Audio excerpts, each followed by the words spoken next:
Welcome in, comrades. My name is Jack Sperry, and this is the Commanders Report. On today's show, I'm going to be breaking down the latest trade rumors that surround your Washington Commanders. Going to be talking a little Chase Young, a little Montez Sweat, then there's a surprise quarterback in there for you as well. But before we get into today's action, make sure you subscribe to the channel for more videos here on the Commanders Report.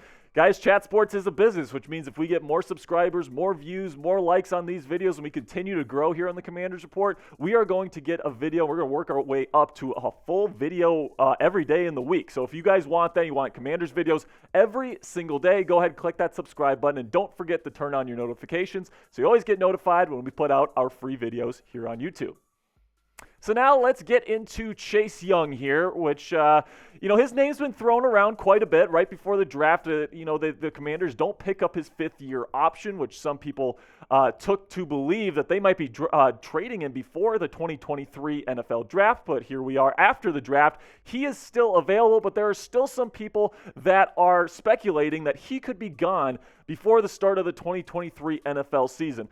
Bleacher Report came out with a trade idea for Chase Young. They had 5 total, and they had one for Chase Young, and they sent him to the Seahawks here for 2 second-round picks. One of them is guaranteed there in 2024 from the Seattle Seahawks, and the other one is a conditional second-round pick based on how much Young would play with the Seahawks in 2023. Now, you talk about Chase Young, somebody that had a really, really great rookie campaign, won Defensive Rookie of the Year back there in 2020, had a fantastic season, and he still has some great upside. You take a look at his numbers from that 2020 season, his only fully healthy season as an NFL pro, 44 tackles, 13 tackles for loss, 4 forced fumbles, and 7.5 sacks, and of course, culminating there in a Defensive Rookie of the Year trophy for himself there in 15 games played. Then you go after that, right? You get drafted, and then you win Defensive Rookie of the Year, and then you get into November of 2021. And 2021 wasn't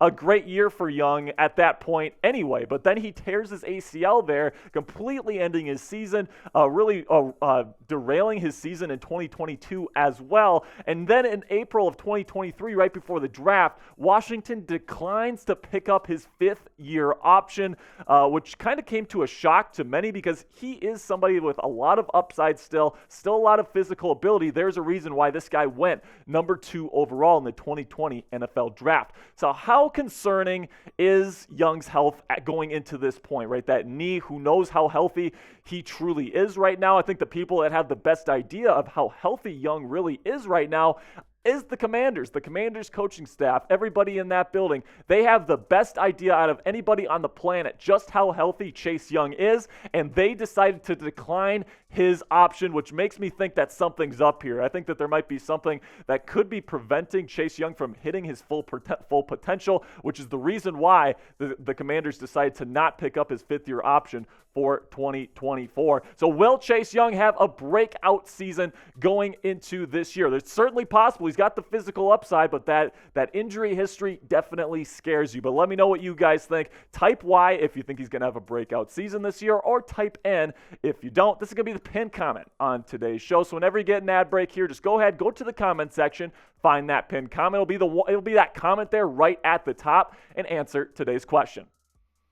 So now Washington would probably be looking to get a first-round value for Chase Young if they were to deal him. Like I said, he's a former number 2 overall pick. Many people believed him to be one of the best edge prospects to ever come out in the NFL draft, in the history of the draft for that matter. People love this guy coming out, and he's still really, really young. So he should be a pretty valuable piece still on the trade market, and I think Washington will likely look for a round 1 pick. Will they get that? Not so sure given the injury history. But there is the question here of, should the Commanders trade Montez Sweat instead? You take a look at Montez Sweat. He had a very productive season in 2022. You can definitely make an argument that right now Sweat is the better player than Chase Young. You paid Jonathan Allen. You paid Daron Payne in the interior of defensive line. I really think it's unlikely that the Commanders are going to be paying both Sweat and Young come the 2024 season. Both of them are under contract for next season, but the clock is definitely ticking here. And I think if there's going to be a trade before the start of the season, I think it would be for Young and not Sweat. Because if you're thinking about it from the Commanders' point of view and Young's health is a concern, I think they would rather unload him while his draft value is still high. If Chase Young comes out fully healthy in 2023 and doesn't perform, that's going to dip his value on the trade market come the trade deadline. You're not going to be able to get as much for him on the open market. So here are some reasons why I don't think Chase Young is going to be traded. I think he will be a Commander at the start of the 2023 season. Washington had the chance to unload him at the 2023 NFL Draft while his value is still high. They probably could have got 2 second-rounders for him, and they didn't do it. He's still on the roster, so that tells me that Ron Rivera does want him on this defense next year. And then plus the draft capital for 2024 that you would get in this deal doesn't help the Commanders in 2023. And Ron Rivera is a head coach right now that is fighting for his job. New ownership coming in, a couple of disappointing seasons in a row. I think the Commanders need to make the playoffs in order for him to keep his position there as head coach. And Chase Young, if he has a breakout season, that could be a huge contribution to that playoff effort for the Commanders in 2023. So what I think is a little bit more likely here is not Chase Young, but Montez Sweat will get traded at the trade deadline. So I think Sweat and Young will both be on the roster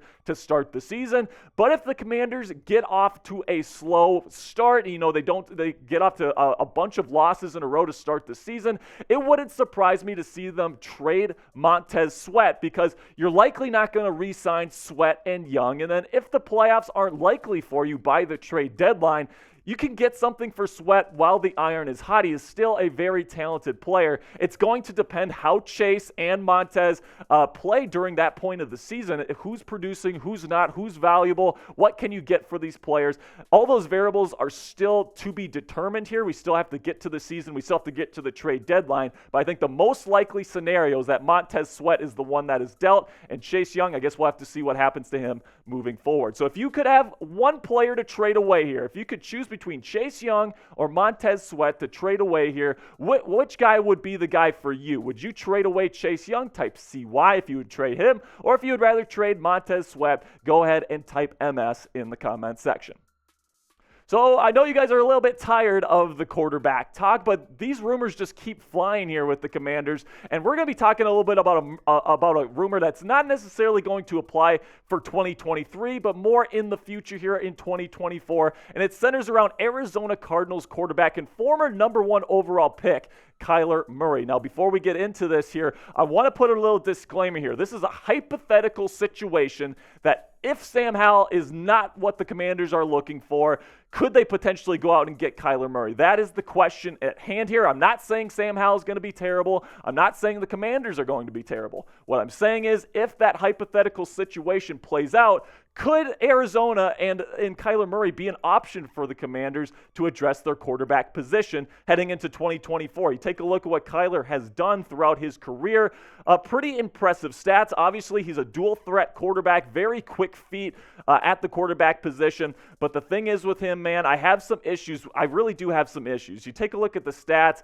They are pretty good, but there are definitely some things about his game that I don't exactly want to bring to the Commanders football team here, because plain simply, if we just look at the reality here, Kyler Murray is an extremely small guy, 5'10", for an NFL quarterback, and that affects a lot of stuff. A lot of people say, oh, the size doesn't matter. It absolutely does matter when you watch him on film. He doesn't throw the ball over the middle as much. He gets himself into trouble because he takes a couple steps back in his drop so he can see, and at the end of the day, it makes things harder for his tackles. He's under pressure more. He can't see over the middle of the field. That small stature at 5'10", definitely affects his game. And then also the work ethic and leadership skills have been called into question by many, including former teammates, which definitely is a red flag for me, especially when you're going to have to give up as much as you're going to have to give up to go out and get Kyler on the trade market next offseason. And then last year, the deep ball accuracy just somehow fell off a cliff. Now, he did deal with some injuries last year, so that might explain it a little bit. But before 2022, he's one of the most accurate deep ball throwers in the National Football League. big time decline last season. That concerns me a lot as well. And he's also probably not going to be playing much this year because he's still recovering from that brutal ACL tear he suffered in 2022. So personally, I'd rather go and get a rookie. If you're not going with Sam Howell, moving on into the future, let's say hypothetically, Ron Rivera's fired, Sam Howell just wasn't cutting it as the quarterback, and you're looking for a new one. I'm not looking to trade for Kyler Murray. I think if you're trading up there in the top 10 and you're in position to draft a guy like a Drake Maye, or who knows, maybe even a Quinn Ewers if he has a good season here with the Texas Longhorns, I would rather go out and get a rookie, have that contract control there, that rookie contract that is so valuable. I don't want to be paying Kyler that kind of contract that he's currently making right now with the concerns, with the height, all those contributing factors. I would rather go out and get a rookie in the NFL draft. But let me know what you guys would do here. Would you stick with Sam Howell? If you would go with Howell, go SH. Would you go out and get Kyler Murray, type KM? Or would you draft a guy like Drake Maye if you had the opportunity? Type DM for Drake there in the comments section. That's going to be it for today's show, guys. I appreciate you stopping by, and I really appreciate all the real ones that made it to the end of the video. That's going to be it for me today, guys. I will see you guys later. Peace.